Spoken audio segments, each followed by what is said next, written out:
So what makes animals kosher? In terms of fish, they have to have scales and fins, and they can't be bottom feeders. And so like dolphins would not be considered kosher to eat because they don't have scales, or like a whale would not be kosher to eat because it doesn't have scales. But salmon and tuna,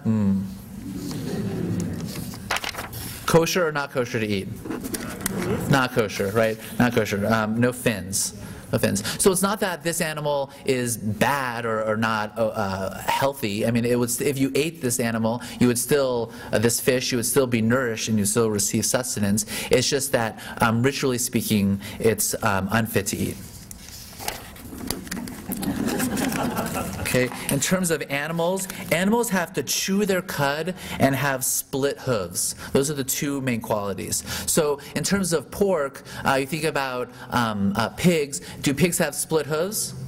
Yes, but they don't chew their cud. So that would mean that pigs within Judaism are not kosher to eat. It's not that they're not healthy or dirty animals. They just don't chew their cud.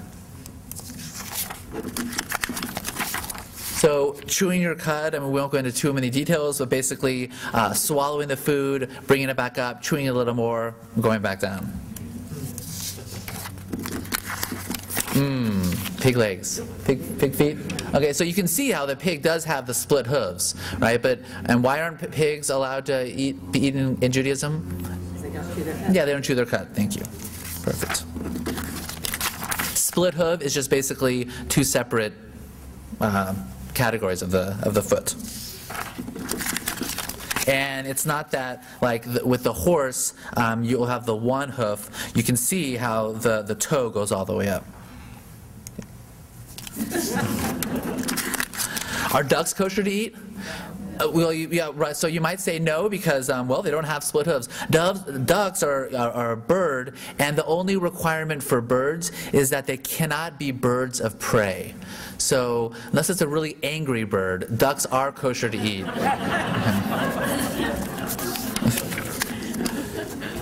A lot of the fowls that are mentioned in the Torah to eat, the great vulture, you just have the list right here, and this is from Leviticus, and it's also mentioned in Deuteronomy.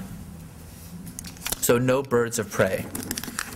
And there's also that law in terms of kashrut that I was thinking about when Ahmed was talking about of not seeing the animals be ritually slaughtered.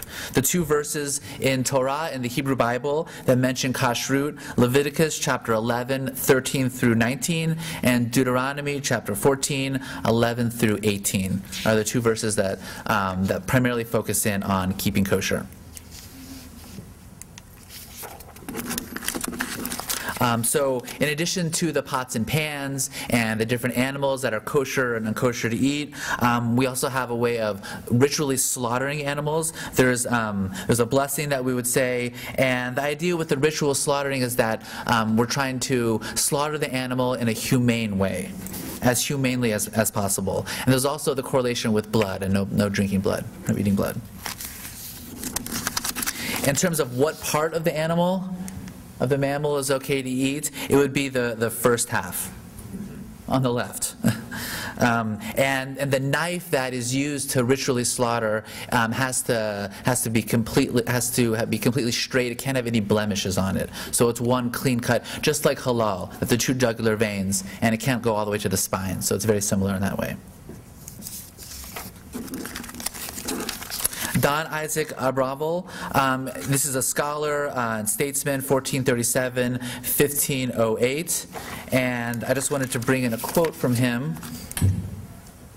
There are creatures well known for their destructiveness, like vipers, adders, and scorpions, not mentioned in the list of animals forbidden by the Torah.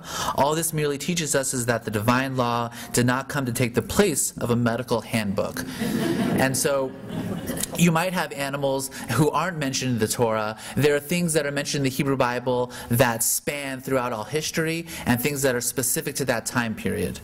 And so that's why it's really important to bring in the medical side of it. A quick story about keeping kosher. When I was in Israel, I was at a pizza restaurant, and I was just about to eat my pizza, and I took a bite, and someone came up to me and said, "You didn't say your bracha. You didn't say your blessing."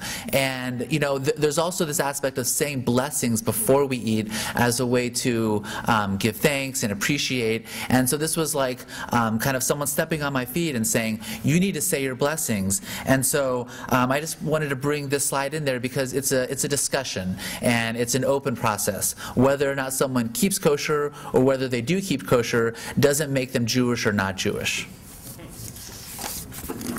Is it set in stone? It's ever evolving. It's ever evolving.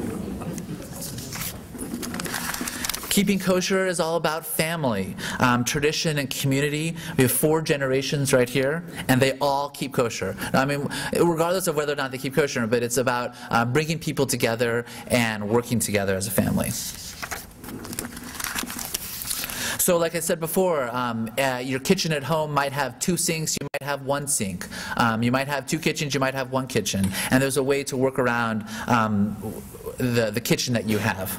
So it's not that all Jews have 2 kitchens at home or 2 sinks.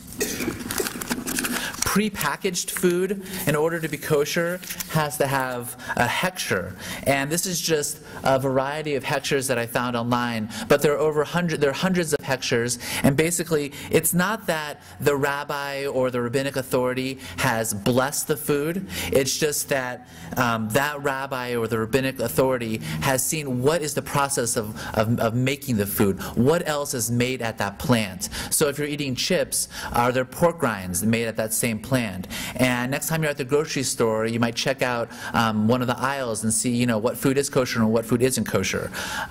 It might be an OU, and it doesn't stand for Orthodox, or it doesn't stand for Oklahoma, University of Oklahoma. It's the Orthodox Union. So that's one of the most common ones. But you might have all different symbols that symbolize that this food is kosher. And it's not that the rabbi has blessed it, but just seen through the whole process of what goes into the making the food and what is also made at that plant. So Dennis talked a little bit about Abraham and the story of the hospitality and the strangers. Abraham's tent was open on all 4 sides, representing his hospitable nature. And so in the same way, the rabbis have built a fence around keeping kosher. If you look at that story of Abraham, Abraham serves poultry and cheese at that meal. And so if you're going just from the Hebrew Bible, then it would be okay to have chicken and dairy at the same meal. But in order to not confuse the situation, the rabbis have built the fence. And what I like about this fence is that it's permeable. So the fence is meant to help us with our direction. So you notice we have a little dough on your table, and we're not going to really do an activity. You don't have to pick it up, just notice the dough. But basically the idea with the dough is that we're going to send you home with a recipe to make challah, a recipe to make loaf, and also a recipe to make pita bread. And the dough, the challah dough is already made for you. You might consider braiding it and putting it in the oven and having a delicious treat when you're watching the Super Bowl tonight, if you watch the Super Bowl. And this is the way the challah looks at the very end. The smiles is the main thing, right? Whether or not your challah rises or whether it stays flat, smile is important. Yeah, so we just wanted to give you something to take as an offering for you. Okay, thank you very much. Appreciate it.